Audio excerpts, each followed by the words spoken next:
Good morning and welcome back to another video. How you folks doing today? Hope everybody in the viewer arena is doing well, and I hope you leave a comment today. If you like the video, slap it up and share the video with your friends and family. Subscribe to the channel if you like what you're seeing here. Welcome back, folks. I am on the Veteran Sherman electric unicycle in Manhattan, riding uptown north towards the Bronx. What is it like to commute on a Veteran Sherman electric unicycle from Manhattan to the Bronx? Yes, cross-borough travel from one city kind of to another. I'll tell you what it's like. It's like running at 30 miles an hour in the streets among the cars. It's very much like running. It beats being on a scooter. It's different from being on a scooter. It's quite different. Having your hands free is like a whole different feeling. I got this horn in my hand so I can honk at people. I got the camera in my hand so I can share my journey with you.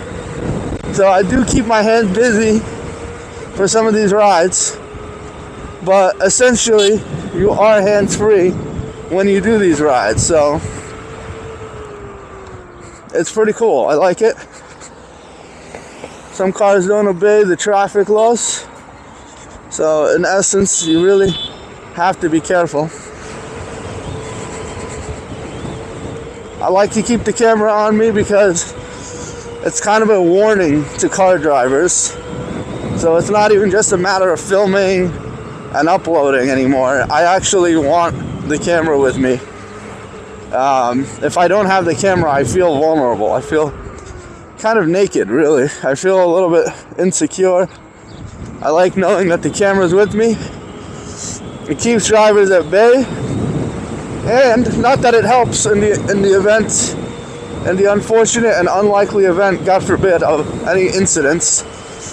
But it would make me feel better to know that it was caught on camera for the sake of retribution or justice, that I could submit it for analysis if, God forbid, anything were to happen due to the lack of care, negligence, or ill will of anyone who might be driving their car.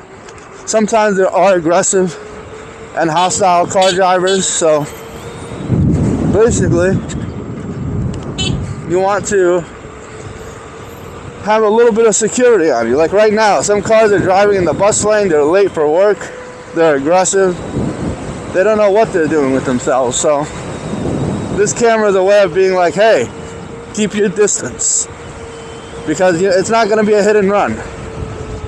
It's going to be we're tracking you down, felony charges, unless of course they don't have real plates or whatever, but that's a whole other bag of worms. But you know, even these days they just follow the surveillance cameras all the way,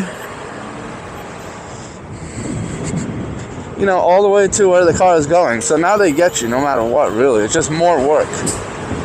And if it's a serious incident, they're going to follow through.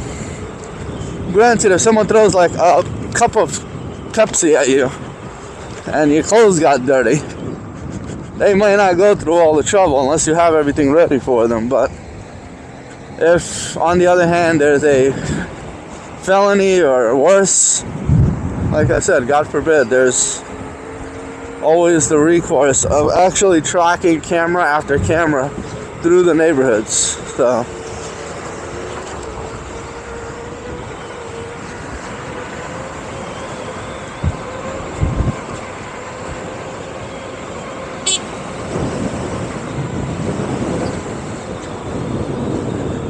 spinning the camera around like that used to feel weird and risky because it kind of throws off your balance. But once you kind of practice enough and do it enough times, you can do it while you're going really fast, and it doesn't like affect your sense of direction or balance at all. So don't try this at home, kids, is what I mean to say. I love having this horn because people ahead sometimes are looking around, they're sightseeing, and I do it too. So sometimes a little beep in the distance kind of snaps you out of it. And so I think having this horn with me raises my safety margin and reduces my safety risk by a good chunk. I want to say like maybe 10-20%, just to be able to go, hey, like look up, because it beats me going, yo. When I do that, I feel panicked and they can't hear me through the helmet. I've got multiple layers on covering my face. Sometimes I wear the helmet liner, which I have on right now. See, like this woman she does not care. She's walking in the middle. I mean, she feels a sense of entitlement and a sense of, hey, you need to watch where you're going, which I agree with.